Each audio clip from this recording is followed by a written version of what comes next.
before I even watched One Little Indian, I had quite a few mixed feelings about what I might expect with this, about what it might be like, and I really wasn't sure what to expect. This was released in 1973. It's a Disney film directed by Bernard McEveety, written by Harry Spalding, and it stars James Garner as Keyes. And I'll read the description from IMDb. I don't typically read the descriptions, but I feel like this sums it up really well without giving anything away. And this says, on the run from the cavalry, a man tries to disappear while accompanied by two camels and a runaway boy. His escape is made harder when he meets a widow and her daughter who may turn him in. This man, of course, is Keyes, played by Garner, and the little boy is Mark. And Mark is played by Clay O'Brien. Mark's an interesting character because he's actually a white boy raised by Native Americans, hence the title One Little Indian, I guess, and at least I'm assuming that's who it's referring to.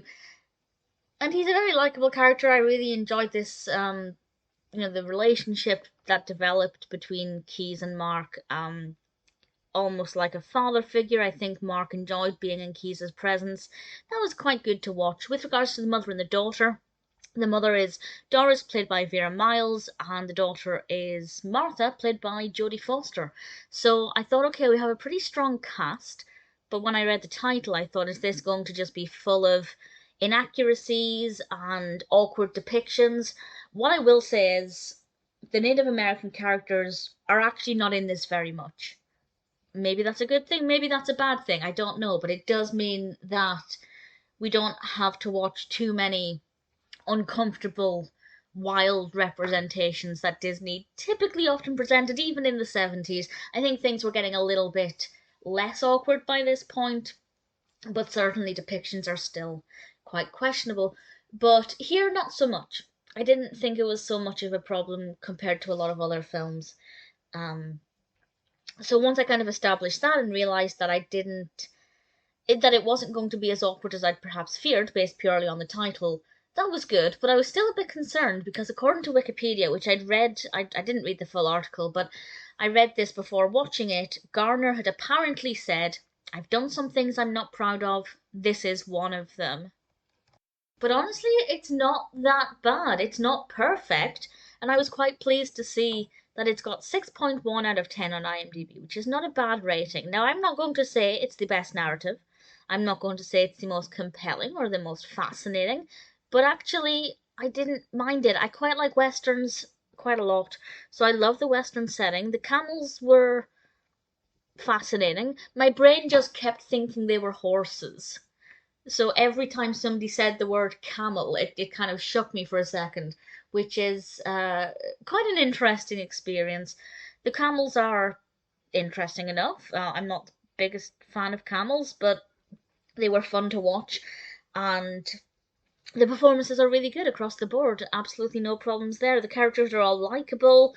I think they had a great on-screen chemistry, particularly, as I said, with Garner and O'Brien.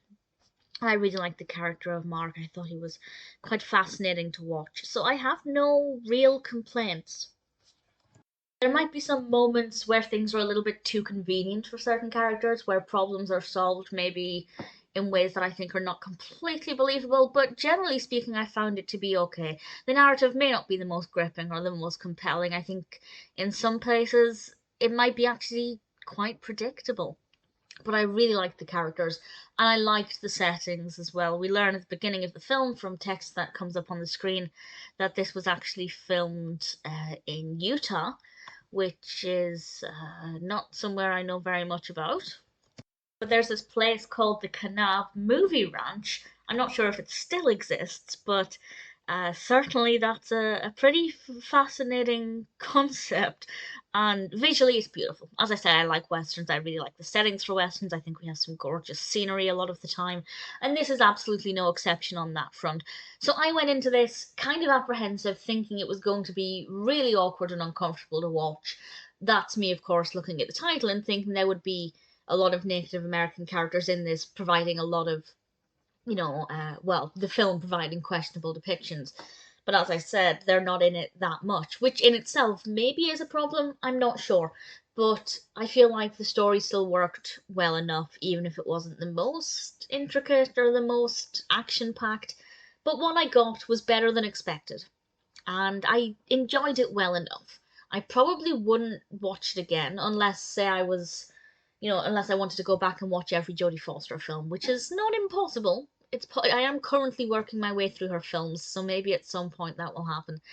But for now, I watched One Little Indian once, and I feel like once was enough. I didn't hate it. It was better than expected. If you're trying to watch every Disney film, I'd say it's worth watching, absolutely. But it's never going to be one that I think is perfect. It's not bad, could have been worse, but I think it could have been better.